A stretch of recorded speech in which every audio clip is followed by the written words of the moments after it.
जंगल का राजा शेर रोज की तरह अपने शिकार की तलाश में निकलता है, लेकिन उसे कोई भी जानवर दिखाई नहीं देता।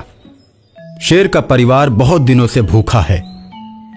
उसका परिवार भी उसके पीछे पीछे शिकार की तलाश में चल पड़ता है।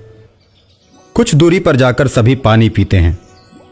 अक्सर जानवर नदी के पास ही पानी पीने आते हैं, इसलिए शेर का परिवार नदी के किनारे ही शिकार की तलाश में बैठ जाता है।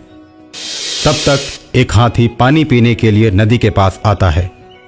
हाथी को देखकर शेर खुश हो जाता है और हाथी को मारने के लिए चल पड़ता है।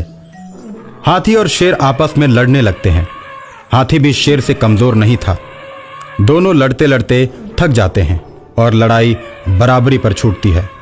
हम लोगों ने तुम्हें जंगल का राजा चुना है, इस तरह लड़कर तुम ठीक नहीं कर रहे हो।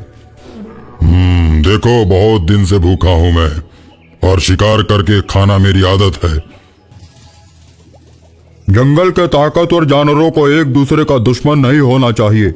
आपस में लड़कर मरने से अच्छा है हम दोनों दोस्ती कर लेते हैं। दोनों नदी में खड़े होकर बातचीत कर ही रहे होते हैं, तभी नदी के पानी के अंदर एक भूत मगरमच्छ का रूप बनाकर हाथी को पकड़ लेता है और पानी में खींचने लगता है। दोनों में बहुत लड़ाई होती है और हाथी घायल होकर असहाय हो जाता है।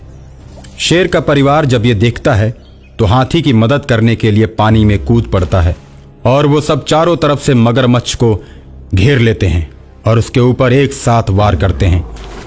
शेरों के सामूहिक वार से मगरमच्छ चिल्लाने लगता है। शेर उसे पानी से खींचकर बाहर निकालते हैं। हाथी शेर पर बहुत खुश होता है। आज तुमने मेरी जान बचाई, इस मगरमच्छ को मत छोड़ना, इसे मार कर खा जाओ।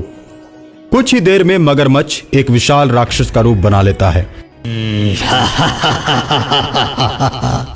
पानी में रहकर मगरमच्छ से दुश्मनी, इस जंगल में अगर तुम लोगों को रहना है तो मेरी बात सुनो। मैं इस जंगल का भूत हूँ और जंगल के सारे पशु पक्षियों को मुझे राजा मानना ही पड़ेगा, नहीं तो मैं सभी को मार कर खा जाऊंगा। हम लोगों का राजा एक भूत नहीं हो सकता। तुम भूतों के राजा हो सकते हो, लेकिन जानवरों का राजा तुम्हें नहीं बनाया जाएगा। जिस दिन तुम जानवरों को मारना शुरू करोगे तुम भी नहीं बच पाओगे। राजा होने की वजह से जंगल की सुरक्षा करना मेरा कर्तव्य है। मुझे मारने के बाद ही तुम किसी जानवर को नुकसान पहुंचा सकते हो। शेर, तुम जंगल के राजा हो, इसलिए मुझे प्रतिदिन एक जानवर खाने के लिए चाहिए जो तुम्हें भेजना पड़ेगा। जिस दिन तुम जानवर नहीं भेजोगे समझो उस दिन जंगल के सारे जानवर मेरे हाथ से मारे जाएंगे और उन्हें मरने से कोई नहीं बचा सकता। कल सबसे पहले मैं आऊंगा। तुम मुझको खा जाना, क्योंकि मैं अपनी प्रजा को मरते हुए नहीं देख सकता। मुझे तो बस खाने से मतलब है, चाहे तुम आओ या फिर कोई और। ठीक है, कल की कल देखी जाएगी। उसके बाद शेर वहां से चला जाता है और सभी जानवरों की मीटिंग बुलाता है। जानवर शेर के सामने आते हैं तो शेर भूत और अपने बीच की सारी घटना को जानवरों को बताता है।